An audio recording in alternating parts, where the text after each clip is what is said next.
Well, good evening, tubers and tubettes. It's Sunday night here in the Philippines at the McGill compound.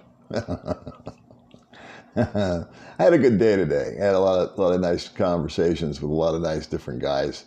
And one in particular stands out in my head. But I think I'll address the things we discussed in a different video.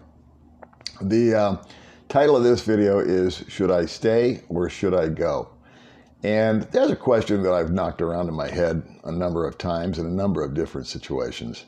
And maybe I'll address those a little later. But right now, I'm talking about staying or leaving the Philippines. I think it's important to put this down because so many of videos that I make are, again, they're truthful, they're honest, they're happy. I'm having a good time. We're laughing, we're cutting up. And I talk about how I found my bliss, all those things. I found my bliss, and I've dropped a lot of bad habits, and my health and my mental attitude and everything is cool and groovy. And none of that's changed, but it has changed. I'm finding, like a lot of my fellow expats, and I don't want to put words in any one person's mouth here, but there are a number of expats that I am friends with who I've recently been hooking up with, meeting, having our coffee, whatever it is we do. And I say, how you doing? And pretty much 100% of them are saying, I got to get out of here. And I'm finding myself nodding my head in agreement saying, yeah, me too. So what does that mean? Obviously, in my mind, it means that this COVID deal has intensified the pressure on people. I know there's different pressures in different countries. Our particular pressures here in the Philippines is primarily just some of the knucklehead rules that they've come up with. And that's lightened up recently, praise God. It's easier to move and groove and get in and out of places without so many tests and passes and temperatures and all this and that. And there's actually some places that you can just bounce in and bounce out like you did before all the COVID deal. But over the last 3 or 4 months, it's been very wearisome on a lot of us, as I'm sure it has in whatever country you may be sitting in. Probably more, I don't know. But what happens here is there's just a level of shortages and developing country challenges that have just been, there's the feeling of those have been intensified with the fact that a simple thing like trying to go out and just buy some food has turned into a authoritarian type of deal that people are getting very resentful of. And May and I went out yesterday. We're trying to bake a cake, of all things. And so we got cake mix that a friend of mine picked up because we couldn't find any. And now we want to make homemade icing for the cake. And it took 4.5 hours yesterday for us to get all of the ingredients to make freaking icing for a cake. The one thing that we just couldn't seem to put our hands on was 2 things, actually. Was a little hand mixer deal, a little electric mixer, and powdered sugar. So the joke is, whenever any of us are going to go home to America, and a lot of us do, I've yet to do it, but a lot of guys go home every year before this COVID thing. And the joke is for guys like me and other expats, is they say, well, what's the first thing you're going to do when you get home? And we always say, well, I'm going to go to Walmart and spend at least $1,000. Yeah, and we're all like, yeah, I know. You're going to go to the rack that's got like 36, waist, and they got 4 different colors, and you can just pull them off in 2 seconds and put them in the basket. And then you're going to go grab a little laptop for $200 and toss that in the basket. And then you're going to go get, powdered sugar and put that in the basket. We all have our little laundry list of stuff that if we do go home, we're gonna go right into Walmart or Costco or one of those stores, Target, name your poison, and we're just going to spend $1,000 because that's just the knucklehead everyday stuff that we want, we miss, or we think we need, and we're going to put it in a box and we're going to ship it over here. But back to the story about leaving. All these things have gotten to a boiling point with a lot of expats here. And so they are seriously thinking about grabbing the wife, grabbing the girlfriend, or not, and leaving the country and just going to this country, that country, not necessarily back home, but just go somewhere different. And, you know, that can be a very, very healthy thing. A smaller example of that was the last place that I was living. And without going into any details, the last place that I was living got to a point where the question of should I stay or should I go was no longer a question. It was when can I go and how fast can I go? Because it had just become untenable for me and for May. And we just wanted out. We just wanted to go. And we did. And after we did, we were just both just so much happier with that decision. So that was a good decision to make that change and to go. The one about leaving the Philippines, I think, is a much bigger question and needs much further examination on my part, if and when the country opens up and we can jump around. And I've come up with some alternative plans in my mind on how to answer that question. So I know for a fact that there are a bunch of guys that, number one, just have had enough of having enough, and this has all been great. They've had a good time. They've met this girl, or they've done this, or they've done that. But at the end of the day, they just want to get back to something they're a little more comfortable with and feel that they can maybe find that in Vietnam or Kuala Lumpur or Brazil or wherever, anywhere but here. I take a little bit more of a back seat on that. And I think that for May and myself, number one, I don't ever want to leave May. So we're going to work on getting her passport this month. We've got everything else lined up for that.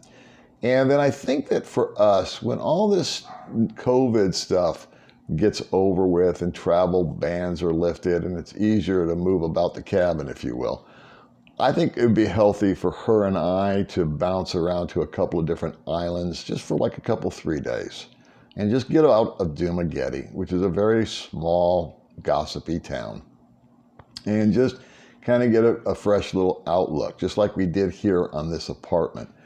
I think that it would be great for May and I to kind of bounce, when she gets her passport, we'll bounce into Kuala Lumpur and maybe stay there for 2 weeks, budget allowing, get an Airbnb, wait for the cheap flights, and be a great experience for her. So exciting, I know, for her to get her first stamp in her passport, and we can go and we can experience a different culture, and she can get a little culture shock, and I can get a change of view. And we can do it together, as opposed to last time I did that, I was all by myself when I showed up.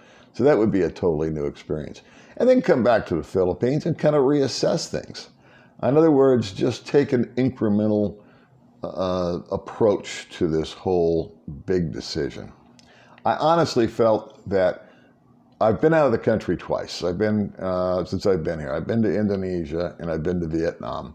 And both times it took about 2 or 3 weeks and I was really just longing to come home. I just missed it. I missed little Dumaguete, little gossipy Dumaguete. And I missed May, and I missed the people and the attitude after dealing with the people and the attitudes of the other countries. And sometimes that's all I need, is a little shock to my system. And so future plans for us is, I've put it out to May that we can do that. We can go to some islands. Again, this is all going to be within the budget thing. And then we'll try some other countries together and kind of just take a taste test. You know, go see what the flavor is over in Malaysia. Re-examine the flavor over in Vietnam. Thailand would be an awesome place. There's an opportunity, I don't know what you guys think about this, but set up a little home base here in Dumaguete, store the scooter, and do 2 months in Thailand, and then go 2 months in Vietnam, and then 2 months in Malaysia, and then come back here for 2 months. I've kind of done the math, and if you do Airbnb and you get decent enough plane ticket fares, we could keep it within budget and actually perpetuate that ongoing. So there's one way to go. The other kind of micro way that I've looked at, should I stay or should I go, is in things such as my job and my marriage or my addiction or my relationship with my kids, or do I want to stay or do I want to leave my country? And again, before I just pulled the trigger and made some sort of kind of, impulsive decision, I would draw myself back from it and look at it and examine it and try to big picture it and play a little chess game in my head. Like, if I make this move, what will the counter move be? What will be the ramifications of doing that? And so when it came to my marriage, there became a point where, like my other apartment, it was just not working anymore. And so I decided to leave. I kept the kids until they were adults, and then I made my move. So I don't have any remorse about that. Kids are meant to go off and start their own lives and be on their own.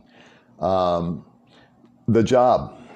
There were certain jobs that I absolutely hated and I really wanted to leave, but I big pictured it.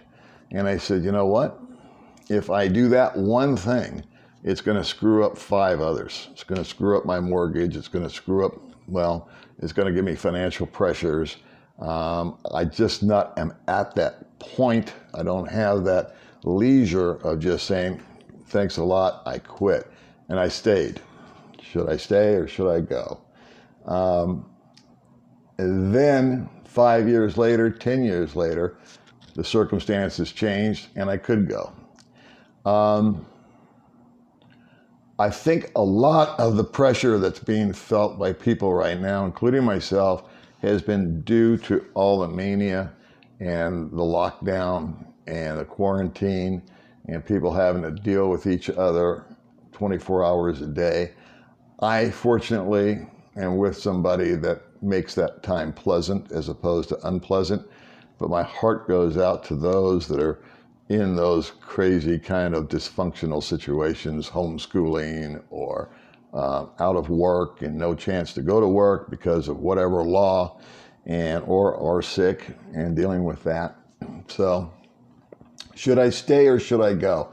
Well, I think that the answer to that is still blowing in the wind. I'd like to take the time in the future. I want to prepare now as far as May going with the passport. I want to take time and prepare financially, set up a little side fund for that. I think that we'll start small and we'll kind of bounce to this island for a few days and then come back and see how we like it. Then we'll go to another country and we'll see that and see how we like it, how she likes it, how we like it. And would it turn into a permanent move? I don't know. I'm kind of romantically in love with the idea of 3 months here, 3 months there, 3 months here, and then 3 months back here. Or it could turn into 2 months there and 2 months there and 8 months here. I think that's going to be one of those processes that works itself out. I'd be interested in hearing what you think about that. What do you think about that idea? I hope everything is going well with you guys. I know it's been tough these days. We feel your pain, okay? And once again, I just want to thank the new subscribers that have come along. Welcome aboard, and I will just chat with you guys on the next video. All right, bye.